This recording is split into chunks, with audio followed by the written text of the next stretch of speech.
பொடி லூசு பொடி லூசு பொடி லூசு. இப்படி ஒரு குழந்தை தன்னோட அம்மாவை பார்த்து சொன்னா, அதுவும் மற்றவங்களை பார்த்து சொன்னா, மற்றவங்க முன்னாடி சொன்னா எவ்வளோ ஹர்ட்டிங்கா எம்பராசிங்கா அந்த மதர் ஃபீல் பண்ணுவாங்க. ஆனால் அந்த குழந்தையோட வயசு வெறும் 4 வயசு தான். அந்த குழந்தைக்கு அதோட மீனிங் தெரியுமான்னு கூட தெரியல. ஆனால் திருப்பி திருப்பி ரிப்பீட்டடாக சொல்லிட்டே இருக்கு. அந்த மதர் வேக்சின் போட வரும்பொழுது கிட்டத்தட்ட அழுகாத குறையாதான் இதை சொன்னாங்க. அப்போ இது எப்படி ஆரம்பிச்சதுன்னு கேட்டால், அவங்க வீட்டில் யாராவது ஒருத்தங்க ஏதோ ஒரு சின்ன குவாரல் ஆர்குமெண்ட் போல அவங்க அம்மாவை பார்த்து சொல்லியிருக்காங்க. இதை அந்த குழந்தை காப்பி பண்ணி இமிட்டேட் பண்ணி ஃபர்ஸ்ட் சொல்ல ஆரம்பிச்சது. அம்மா அதை ஆக்சுவலி இக்னோர் பண்ணாங்க. ஆனால் திருப்பி திருப்பி சொல்ல சொல்ல அதை கரெக்ட் பண்ண நினைச்சாங்க. அப்படி சொல்லக்கூடாது சொல்லக்கூடாது சொல்லக்கூடாது சொன்னா குழந்தை அதை இன்னும் அதிகமாக சொல்ல ஆரம்பிச்சிருச்சு. கெஸ்ட் விசிட்டர்ஸ் யாரை பார்த்தாலும் சொல்லிக்கிட்டே இருக்குது. அம்மா கரெக்ட் பண்ண கரெக்ட் பண்ண கரெக்ட் பண்ண இன்னும் வருஷாயிட்டே இருந்தது. சார் அப்படி சொல்லக்கூடாது சொல்லக்கூடாது சொல்லக்கூடாது சொன்னாதான் இன்னும் சொல்லிக்கிட்டே இருக்கான். இப்போ என்ன பண்றதுன்னு தெரியல. வீட்லயாவது அட்ஜஸ்ட் பண்ணிக்கிறேன், வெளியில எங்கேயாவது பார்க்கு, சினிமா தியேட்டர், இல்லை ஃபங்க்ஷன், மேரேஜ் எங்க போனாலும் இதே ப்ராப்ளம்.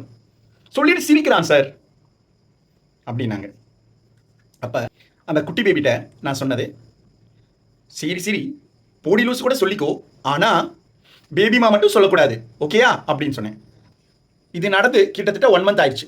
இன்னைக்கு அவங்க ரிவ்யூ வரும்போது கேட்டேன், இல்லை டாக்டர் இப்போ அந்த வேர்டே சொல்றது இல்லை, எப்பயாவது பேபிமா மட்டும் சொல்றான், அதை பெருசாக கண்டுக்கல, அவனும் அதை ரொம்ப ரேராக சொல்லி இப்போ ஆக்சுவலி மறந்தேட்டான், இது எப்படி டாக்டர் அப்படின்னு கேட்டாங்க. இதில் நம்ம கவனிக்க வேண்டியது என்னன்னா, நம்ம திருப்பி திருப்பி திருப்பி கரெக்ட் பண்ண குழந்தை வந்து தன்னுடைய இண்டிபெண்டன்ஸ் போன மாதிரி ஃபீல் பண்ணிட்டு இன்னும் அதை திருப்பி திருப்பி பண்ணுவாங்க. செகண்ட் முக்கியமானது, நம்ம பண்ணாதேன்னு சொல்லும்பொழுது அவங்களுடைய அட்டென்ஷன் சீக்கிங் பிஹேவியர் இன்னும் அதிகமாகும். ஸோ இப்படி சொன்னால் நம்மக்கிட்ட அம்மா அப்பா பேசுகிறாங்க, அம்மா திரும்பி பேசுகிறாங்க, அவர் தான் சென்டர் ஆஃப் அட்ராக்ஷனாக இருக்காரு அப்படிங்கிற ஃபீலிங் வரும். ஸோ ஃபஸ்ட்டு இண்டிபெண்டன்ஸ்க்காக, அட்டென்ஷன் சீக்கிங்காக, அப்புறம் நம்ம திட்ட குழந்தை திருந்தாது.